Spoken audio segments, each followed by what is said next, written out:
What's up, you guys? It's Luke with Figure Me Out, and today we've got something a little special. We're going to do a review of a couple Mighty Max figures, and not only that, but we've got a guest reviewer, Mr. Adam Williams. Hey, how's it going, everybody?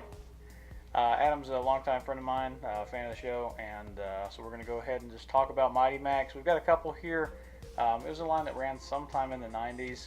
They just did a lot of these little play sets, kind of like Polly Pockets for gross little boys. A couple here, I don't know what these are called exactly. I know they had like these little pocket-sized ones that kids would run around with them in their pockets, and then they had these larger play sets, and then even after that they had these giant play sets. Yeah, I believe the normal ones were called like Terror Zones, and the other ones were called Horror Heads, the mini ones.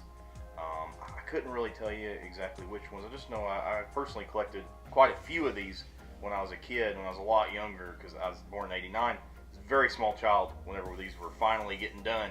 They were all getting discounted by the time we were buying them. But they're great. Of course, they're gross. Again, they're like Polly Pockets for men. They're just the most silliest things. We're going to open a couple of these up in just a second, so you can actually take a look at them.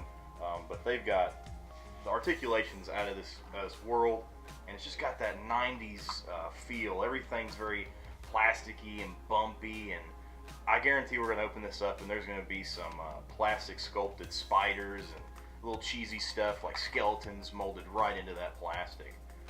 A lot of solid colors, stickers, just all around great fun. Yeah, it was one of those. I remember having these as a kid, and the amount of detail that went into them was just outstanding. I mean, you look at that face right there, and the gross stuff and the little mangled ears and the Cyclops horn. Another thing that Mighty Max was really good at was using pieces of the playset itself to be in the overall aesthetic of the figure at the end. So, like, I think that this eyeball is actually like a giant eyeball squid monster. So, you want to go ahead and crack one of these open? Here, yeah, we'll go ahead and crack them open right here. Take that. We just pop that jaw open. Again, all those crazy articulation, everything's nice and dirty. We'll pop him open right there. It lifts up, and look at that. You got a whole little set. Got an amazing play set right here. Again, we got this nice little delicious eyeball monster. Very gross.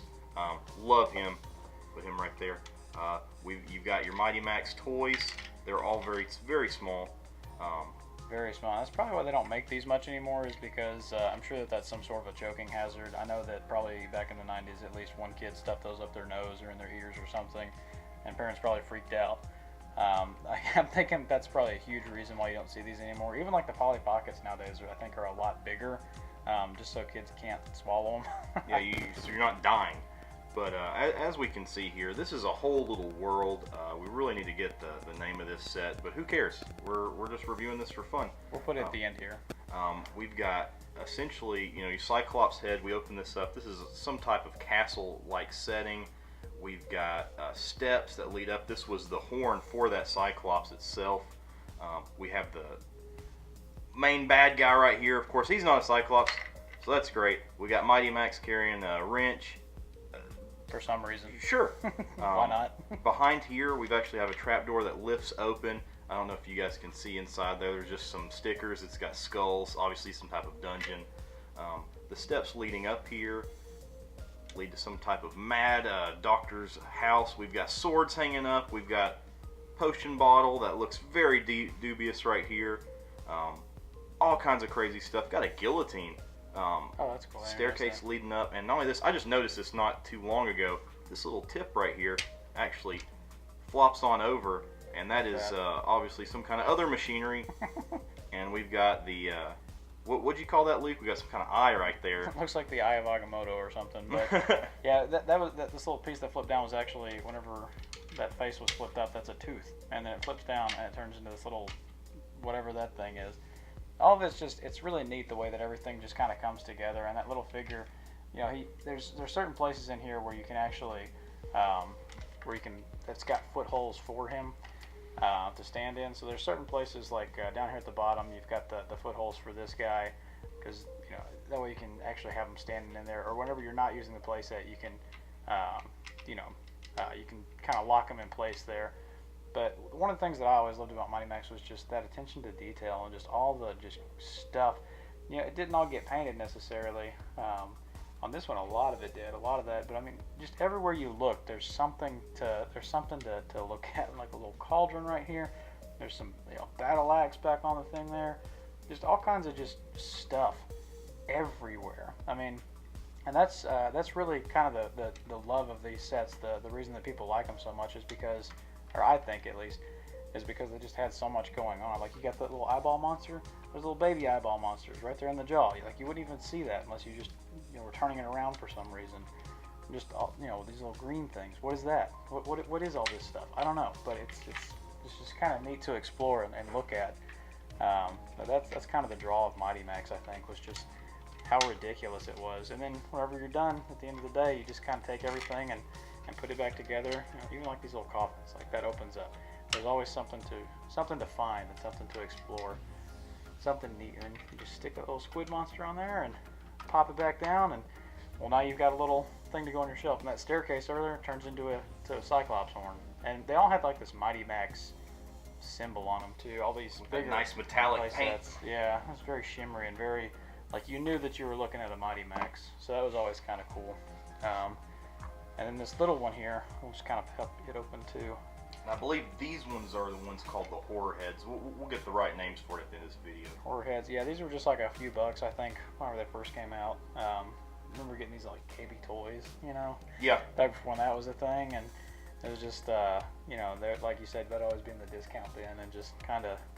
Yeah, right beside, you'd have all your discount bins, all those old Dreamcast games. You'd have all these Sega Genesis games. You'd have the little dog that would sit there and go bark, bark, and then flop upside down. And just be sitting there dead. But yeah, the raccoon chasing the little ball. With yeah, the not tail even on in it. a bag or anything, just the ball itself flopping bin. around. But yeah, on this one, so this one had like a little eye thing. There's a little stand for Mighty Max. I guess we've lost the Max out of this one. So, but they all came with a Mighty Max and some sort of villain. I think was the kind of the running theme was that they had some villain and some Mighty Max. And usually the back of the box gave you something to go on, so your imagination could build on it again. All the articulation. These smaller Horror Heads don't have nearly as much, but you can still have a lot of fun with these. Bluebird Toys, 1992. Wow.